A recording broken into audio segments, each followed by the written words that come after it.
Many of you politics nerds out there will know that the House of Commons and every provincial legislature in the country have something called Hansard.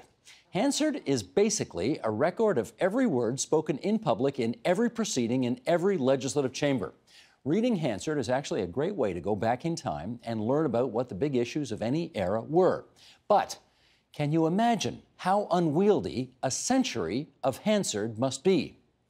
Well, not anymore. And here to tell us why, we welcome Christopher Cochrane, Associate Professor of Political Science at the University of Toronto Scarborough campus, and PhD student Tanya White, who was the lead on the digital part of the venture we are about to discuss. And I'm delighted to welcome both of you into TVO tonight. Thank you. Chris, tell us, for starters, what was the mission of your hardy band of political science and computer nerds? Yeah, well, we started out actually, Graham Hurst, a colleague of mine in the Department of Computer Science, had been doing some work for quite a while trying to get a computer to detect ideology and patterns of political speech.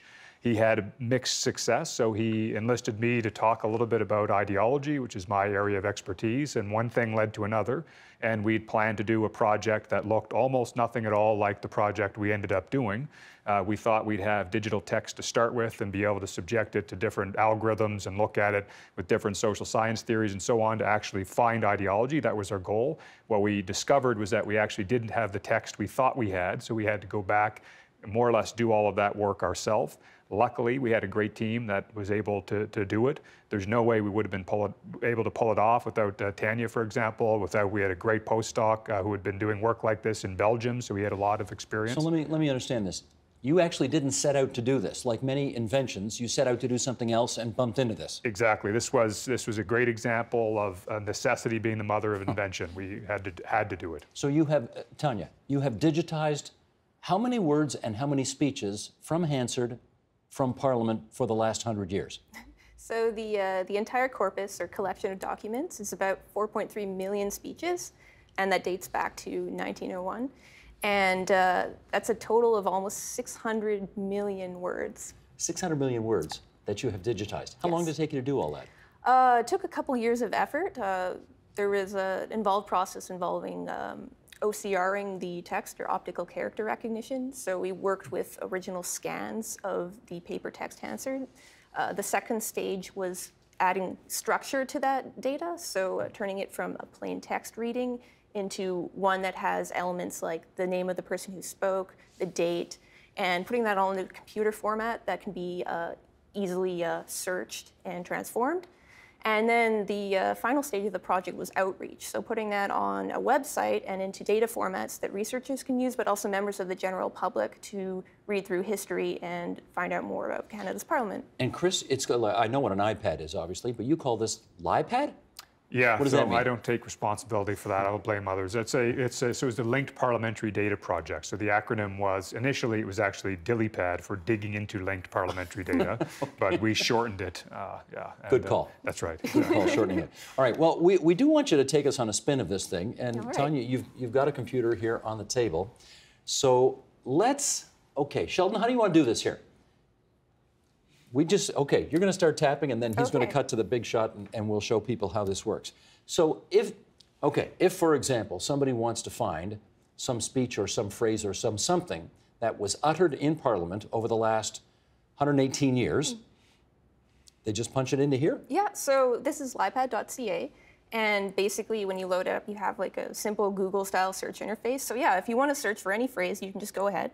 Fuddle Duddle is one that everyone always wants to see, so let's check it out. Okay, we should just, because a lot of people were not around in 1971 when the current Prime Minister's father was Prime Minister and looked across the floor of the House of Commons at some Conservative MPs and allegedly used the F-bomb, and then afterwards says, what did he say, Christopher, afterwards? He mouthed it. So he allegedly mouthed the F-bomb, but said after that, given that no noise actually came out of his mouth, what is the nature of your thoughts when you think fuddle-duddle, for example? That's when fuddle-duddle came into the lexicon. Okay, so you're going to look it up in there. Yeah. And you'll find the actual first reference in Parliament to fuddle-duddle. Yes, we will. So actually, the first reference we get is someone citing the famous words, but we go many down. years after the fact, 20 years after the fact. And there it is. February 25th, 1971, Mr. Trudeau said, fuddle-duddle in the House of Commons. The full view will take you to that day of Hansard, and right in the middle of the page where the speech occurred. It'll highlight for you exactly when it took place, and then you can scroll up or down to see what the context was. So, of course, whoever provoked Mr. Trudeau to utter that phrase is unfortunately or fortunately anonymized in the official record, but you can trace back through the debate and see the progression of what happened before. I think, if memory serves, that the guy who provoked it was actually an MP from Hamilton named Lincoln Alexander, who became Ontario's lieutenant governor. Here's a nice thing too: is if you've ever read the physical Hansard, you know that it's organized in a certain way with topic headings. So we actually tried to replicate the physical structure of the printed text on the digitized version. So you can always see, for example, that this discussion was on the War Measures Act, and you can trace through and note which speeches are on which topics. Gotcha.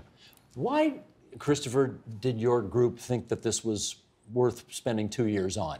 Yeah, there's a number of benefits for us. So one is that this is a great opportunity for students to showcase talents that they may not have otherwise been given the same opportunity to have. So for example, you see Tanya's expertise here as a political science PhD student in computer science is really quite fantastic. But for us, in terms of a public service, one of the things that we realize is that this is a great repository of historical information. You can go back and get it nearly from the horse's mouth, right from the get-go. And the problem, though, is that there's just so much information. I mean, 600 million words would take you at about a rate of a novel's worth of reading a day, 78 years if you just sat down and started to read it, and then you'd have to find another 20 years to read what was added in the interim. So there's no way you could really make sense of this without the use of computers and without other sorts of algorithms that have been developed to try to make sense of language. Now, Tanya, I presume if you go all the way back to 1901, you are in some cases dealing with some source material that is either faded or old or difficult to decipher. Any of that? Oh yeah, definitely. That's probably why it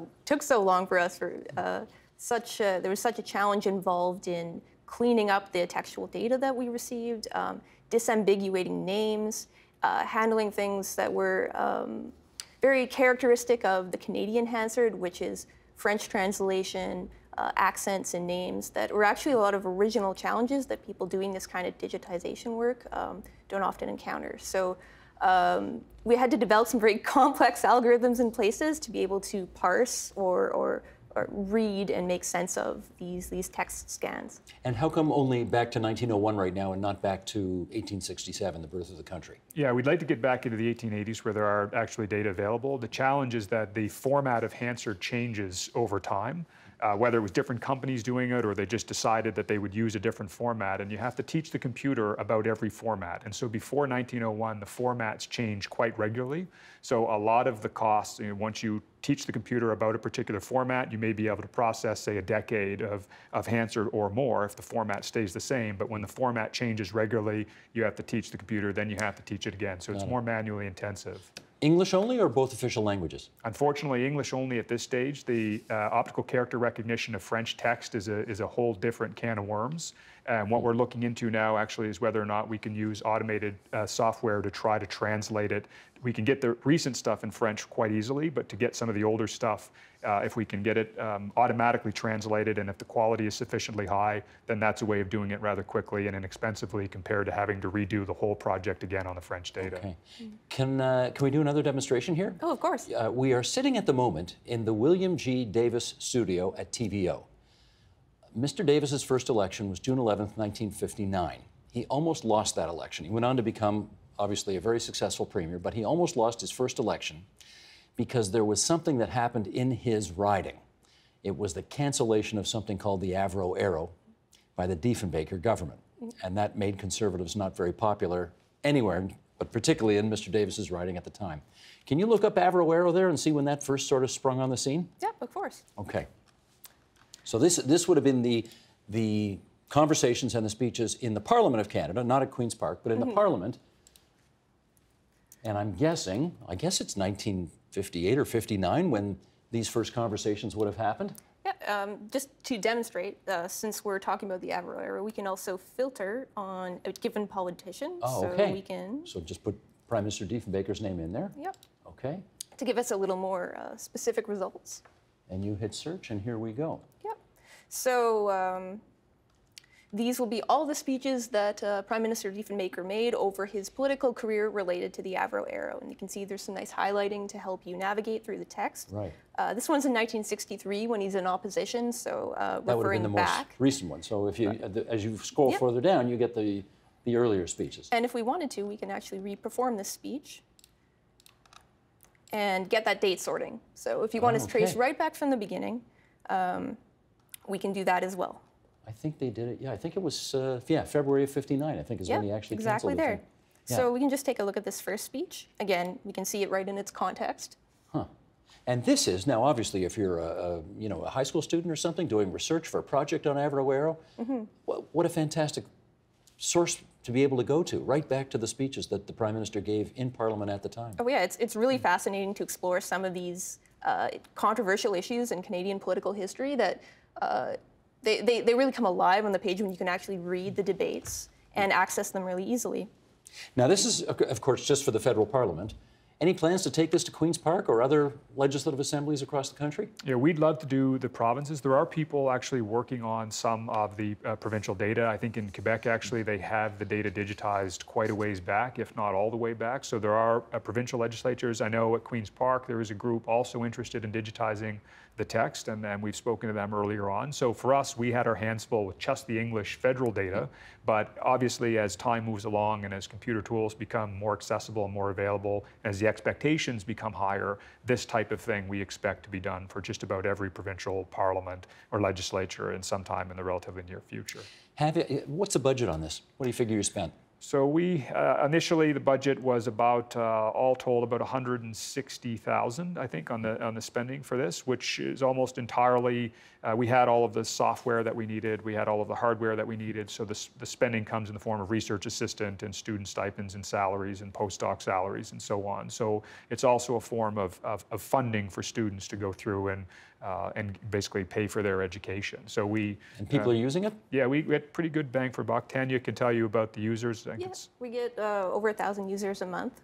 I get comments all the time from people, very helpful comments, and I always try to keep improving the site when I can. I'm a full-time student, full-time worker, and also work on a lot of research projects. But. Okay, can I do something horrible here? Yeah. I am curious.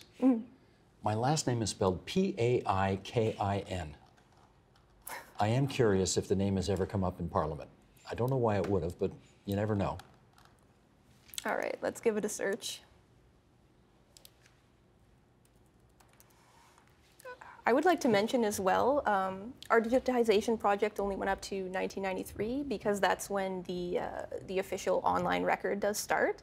So for our data post-1993, I have used and drawn on extensively the wonderful openparliament.ca API, which provides a feed of parliamentary data drawn directly from the official Our Commons site. So just some acknowledgement to openparliament.ca because their data is also extremely useful.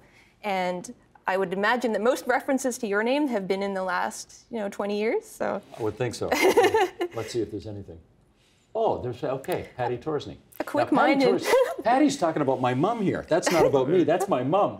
That's hilarious. They were actually, my mom and the Torsneys, my parents and the Torsneys were next door neighbors in Burlington for a while. So, okay, that's cool. Keep going.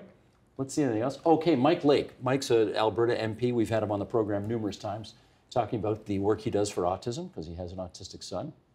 What's that one? Oh my goodness, that's a law firm. My cousin Sid Pakin had a law firm in Hamilton decades and decades ago. That's a reference to that. Okay, keep going. Olivia Chow. Oh, this was at the G20 protests. Okay, yeah, I did some reporting that night, if I recall. Keep going. Anything else? Don Davies, same thing, G20. Mike Lake again. Okay, so there's a few. Yeah. I made it into Parliament. Yeah, you made it on to Hansard. Chris, did you check? Have you checked your name? I didn't check. I'm positive I'm not there. I'm certain I'm Tanya, not there. are you in Hansard? I haven't checked. I know I'm not, so. I'll say I'm not there because I'm too young. I should also add, though, that by way of acknowledgement, that the funding for the project was the Social Science and Humanities Research Council. We also had support from the National Sciences and Engineering Research Council, and more or less the entirety of that funding came from those two agencies, and we think we gave the government here pretty good value for their money. Gotcha. So remind everybody again, it's lipad.ca if they want to do their own checking and their own research. lipad.ca, yes. Fantastic. Christopher Cochran, Tanya White, thanks for coming into TVO and sharing this really quite neat invention you've got here. Appreciate it. My pleasure. Thank you. Thanks very much. The Agenda with Steve Bacon is brought to you by the Chartered Professional Accountants of Ontario, helping businesses stay on the right side of change with strategic thinking, insightful decisions, and business leadership. Are you on the right side of change? Ask an Ontario CPA.